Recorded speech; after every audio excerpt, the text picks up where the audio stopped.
Om Swastiastu. Baik, saudara, sebagaimana sudah kita sampaikan pada video sebelumnya bahwa kita akan membahas tentang sistematika penelitian kuantitatif menurut pedoman penulisan skripsi yang dikeluarkan oleh Fakultas Dharma Carya Institut Agama Hindu Negeri Tambung Penyang Palangkaraya. Saudara, sudah kita ketahui bersama bahwa penelitian kuantitatif itu adalah salah satu bagian dari jenis penelitian, di mana di sini kalau kita lihat nanti pada struktur skripsi ini, ya, saudara, di sini ada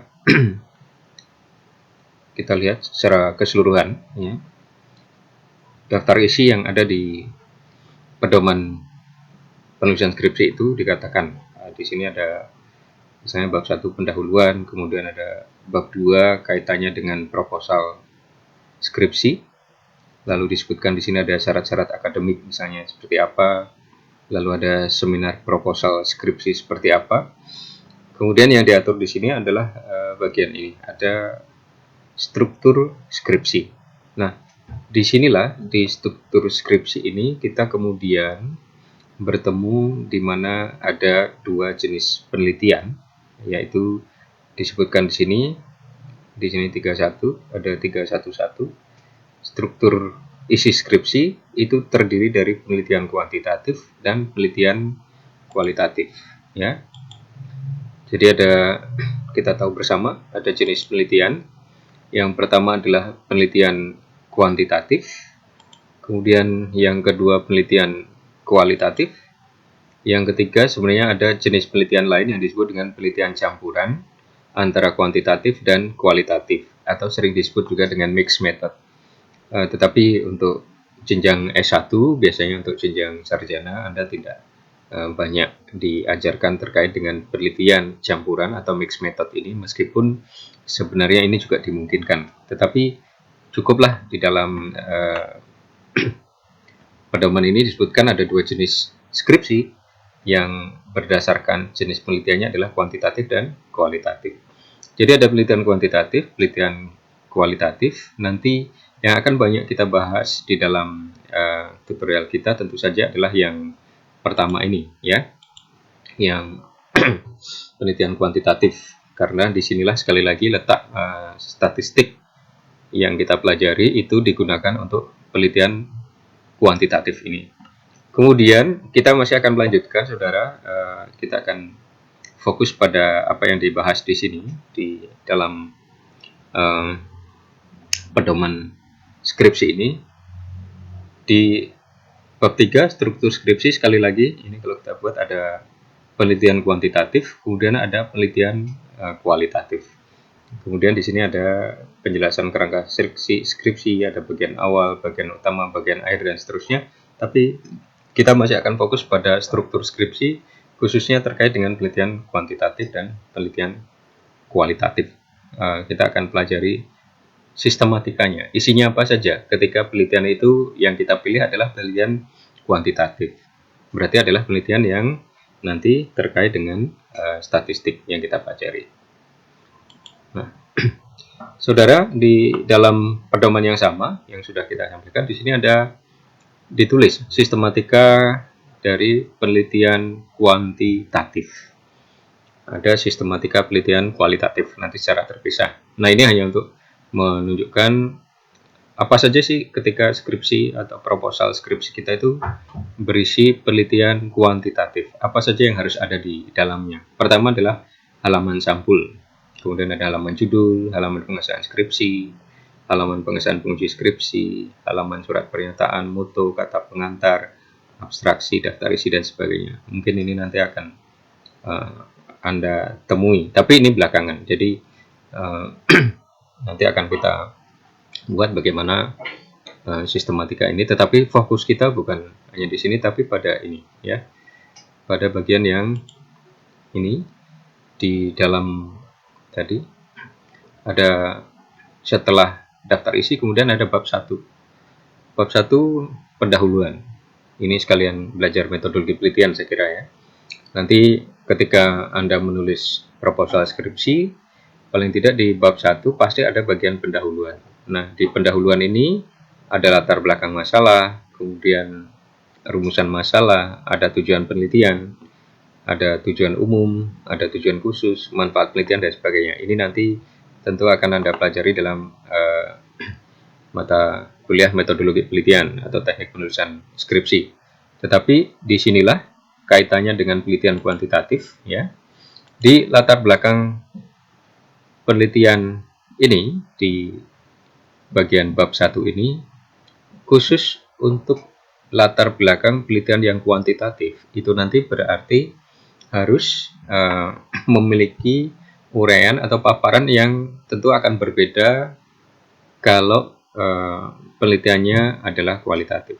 Nah, latar belakang, nanti bagaimana menulis latar belakang penelitian yang bersifat kuantitatif, tentu saja bagian latar belakang ini harus menjelaskan mengapa, sesuai namanya ya, latar belakang masalah, Anda memaparkan masalah yang akan Anda teliti, lalu masalah itu ternyata datanya akan bisa diselesaikan ya apabila masalah itu dijawab dengan menggunakan data-data yang bersifat angka-angka. Ya. Kalau penelitian itu nanti jawabannya ya atau rumusan masalahnya itu nanti berkaitan dengan angka-angka ya, berupa kuantitatif gitu ya, itulah yang nanti menyebabkan Anda memilih penelitian kuantitatif. Karena masalah yang ingin Anda pecahkan di dalam penelitian proposal itu sifatnya hanya bisa dijawab atau terjawab apabila Anda menggunakan statistik yang di dalamnya melibatkan data-data berupa data kuantitatif, yaitu berupa angka. Kita sudah pelajari apa itu data kuantitatif yang sebelumnya. Nah, begitu juga saudara, kita memilih latar belakang penelitian tadi, yang kuantitatif tadi, itu kemudian kita rumuskan dalam rumusan masalah, dan sekali lagi rumusan masalah ini serta tujuan penelitiannya nanti di sana harus bisa dipaparkan yang mencirikan adanya kuantitatif. Jadi nanti kita akan pelajari bagaimana rumusan masalah penelitian kuantitatif. Nah, tentu saja ketika kita menulis latar belakang penelitian, rumusan masalah penelitian dan sebagainya, itu asumsinya kita sudah paling tidak memiliki secara jelas masalah yang ingin kita teliti. Atau nanti bisa juga dikatakan kita sudah tahu judul penelitian kita atau masalah penelitian kita itu akan seperti apa. Nah, nanti akan kita bahas bagaimana cara merumuskan masalah penelitian ini secara kuantitatif. Bagaimana judul yang kuantitatif, bagaimana latar belakang penelitian itu kuantitatif, lalu bagaimana merumuskan masalah sehingga rumusan masalah ini menunjukkan rumusan masalah yang berupa penelitian kuantitatif. Itu nanti akan kita bahas di sana, di mana posisi statistiknya. Kemudian selain itu, saudara, ada tujuan penelitian. Ingat bahwa rumusan masalah kita itu lalu kita rumuskan menjadi tujuan penelitian. Nah, di sini di tujuan penelitian inilah cara kita memaparkan atau menuliskan tujuan penelitian yang dari tujuan penelitian itu nanti terlihat bahwa penyelesaiannya harus bersifat kuantitatif. Jadi di sana nanti kita akan pelajari selanjutnya bagaimana contoh-contoh penelitian yang tujuan penelitiannya itu bersifat kuantitatif. Ini akan berbeda dengan kualitatif. Ya, sekali lagi penelitian kuantitatif itu datanya berupa angka-angka. Kalau penelitian kualitatif datanya data selain angka, bisa kata-kata, bisa kalimat, bisa frase, bisa ungkapan, bisa perilaku dan sebagainya atau kategori yang tidak bisa diangkakan. Nah, ketika penelitian kita adalah kuantitatif, berarti penelitian kita adalah penelitian yang nanti di tujuan penelitiannya pun terlihat bahwa itu analisisnya harus menggunakan statistik.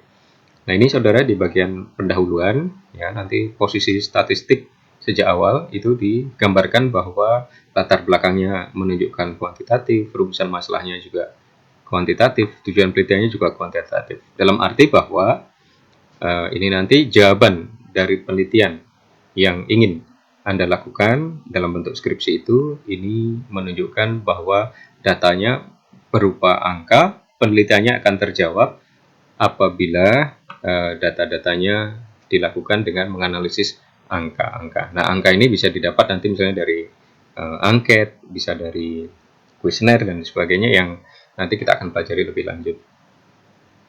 Nah, saudara, di bab 2 dari kajian pustaka, kemudian ada konsep, ada teori, kerangka berpikir, anggapan dasar, dan hipotesis penelitian. Jadi sistematikanya seperti ini, ya, ada kajian pustaka, kemudian ada konsep, ada teori, kerangka berpikir, anggapan dasar, dan hipotesis. Ingat, saudara, judul babnya, ya, itu di sini, kajian pustaka, menjadi 2.1 kajian pustaka. Kemudian ada konsep, lalu 2.3 teori. Sesuai dengan susunan ini ya, 2.4 ini kerangka berpikir, kemudian ada anggapan dasar dan hipotesis penelitian. Nah, disinilah saudara nanti kita harus memahami ini juga, bagaimana kajian pustaka yang berkaitan dengan penelitian yang sifatnya kuantitatif, ya. Kemudian nanti poin penting yang kita dapatkan di sini adalah ada ini, ya. Nanti kita bahas sendiri. Nanti saya punya video tutorial tersendiri terkait dengan bagaimana menulis kajian pustaka, bagaimana, apa itu konsep, apa itu teori, kerangka berpikir, dan sebagainya. Nanti kita akan bahas dalam video tersendiri, khususnya tentang teknik penulisan skripsi, ya. Anda bisa ikuti di video itu bagaimana cara yang baik untuk menulis ini. Nah, terkait dengan penelitian kuantitatif kita, disinilah ada yang namanya anggapan dasar dan hipotesis penelitian. Maka poin penting di sini adalah ini, ada hipotesis. Bagaimana menyusun hipotesis, apa itu hipotesis, kemudian bagaimana menyusun hipotesis, itu nanti akan kita pelajari. Statistiknya seperti apa sih yang disebut dengan hipotesis itu. Begitu juga saudara, kalau kita lihat di bagian bab 3 itu di sistematika penulisan skripsinya ada 1, pendekatan penelitian.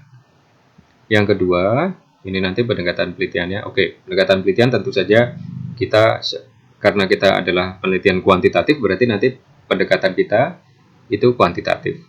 Kalau penelitian kualitatif, berarti pendekatan penelitian itu akan ditulis, ini adalah pendekatan penelitian kualitatif. Tetapi karena kita kuantitatif sejak awal judulnya, maka berarti penelitian kita adalah penelitian kuantitatif. Nah, lokasi dan waktu penelitian. Nah, yang penting di sini yang ini, variabel penelitian. Di sini variabel penelitian itu satu poin penting lagi. Apa itu variabel menurut statistik? Ya. Apa itu variabel? Bagaimana mendefinisikan variabel? Apa yang disebut variabel? Itu yang nanti akan kita pelajari dalam statistiknya. Ya. Kemudian juga 3.4. Di sini ada populasi dan sampel. Apa itu populasi? Apa itu sampel? Kemarin kita sudah membahas di bagian awal pertemuan kita bahwa populasi dan sampel ini sesuatu yang sudah sering kita lakukan dalam sehari-hari. Misalnya contoh ketika kita memasak sayur, ya, untuk kita ketahui apakah sayur itu sudah masak atau belum, kita cicipi, ya, sedikit, itu adalah sampelnya. Kalau yang kita cicipi itu sudah matang, berarti sayur itu satu panci juga matang, dengan catatan tentu sayurnya sudah diaduk. Nah, analogi kemarin itu yang nanti kemudian akan kita pelajari. Apa itu populasi dan apa itu sampel ketika kita berbicara penelitian kuantitatif. Kemudian ada validitas dan reliabilitas instrumen. Ya, oke. Jadi ada populasi, ada sampel. Kemudian, saudara, di sini di bagian ini ada validitas dan reliabilitas instrumen.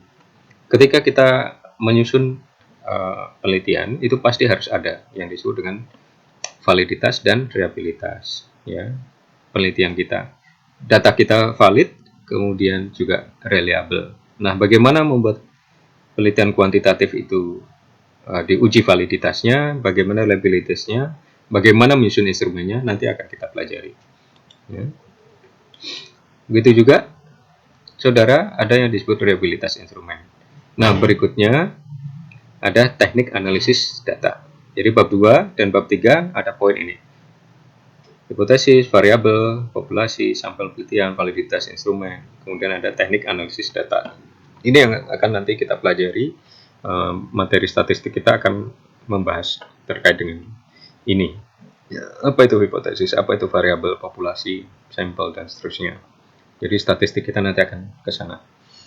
Berikutnya, saudara, di bab 4 ini ada sistematikanya menunjukkan 4.1 ada gambaran umum lokasi penelitian.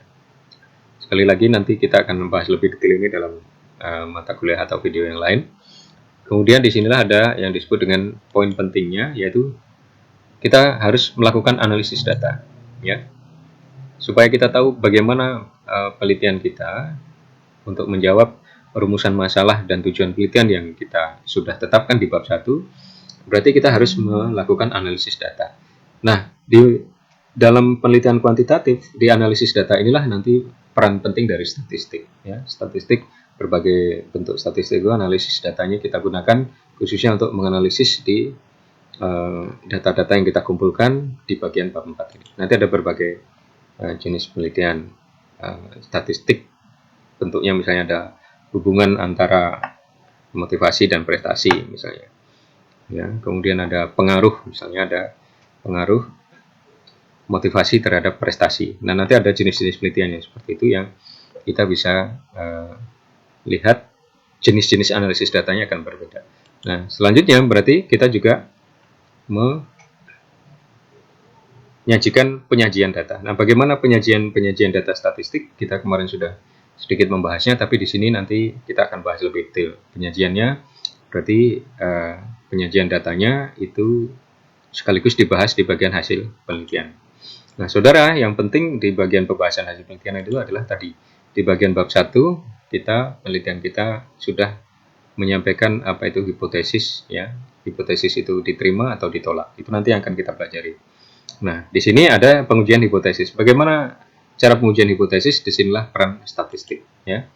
Kemudian yang paling penting dari penelitian kita adalah penarikan kesimpulan. Nah, kesimpulannya seperti apa? Ya, hipotesis kita diterima atau ditolak. Hasil penelitian kita, hasil skripsi kita, itu simpulannya seperti apa? Itu tergantung pada analisis datanya. Dan disinilah nanti akan sangat penting peran statistiknya di sini, ya. Nah, saudara, dari sistematika tadi ada aspek-aspek penelitian kuantitatif yang nanti akan kita cakup dalam pembahasan mata kuliah statistik kita. Jadi kita akan membahas kurang lebih, ya, dari sekian banyak tadi nanti ada apa itu yang dimaksud dengan data kuantitatif. Kemudian karakteristik penelitian kuantitatif seperti apa? Ada membahas variabel penelitian, ada hipotesis penelitian, cara menyusun instrumen penelitian, ada teknik pengumpulan data, ada analisis data kuantitatif, dan penyajian data kuantitatif. Inilah nanti yang akan kita bahas dalam mata kuliah statistik pendidikan kita. Sekali lagi, kita akan membahasnya sesuai dengan urutan dan sistematika dalam penulisan skripsi sesuai dengan pedoman penulisan skripsi yang dikeluarkan oleh Fakultas Dharma Acarya, Institut Agama Hindu Negeri Tampung Penyang, Palangkaraya. Jadi nanti kita akan membahas satu persatu itu. Jangan lewatkan pembahasannya supaya Anda memahami bagaimana statistik dimanfaatkan, diterapkan dalam penelitian pendidikan, khususnya ketika nanti Anda menyusun proposal dan sekaligus skripsi sebagai syarat untuk Anda lulus. Nantikan pembahasannya tentang apa itu data kuantitatif dan sebagainya sesuai dengan sistematika tadi dalam video-video selanjutnya. Jangan lupa like dan subscribe. Terima kasih. Om Santi Santi Santi Om.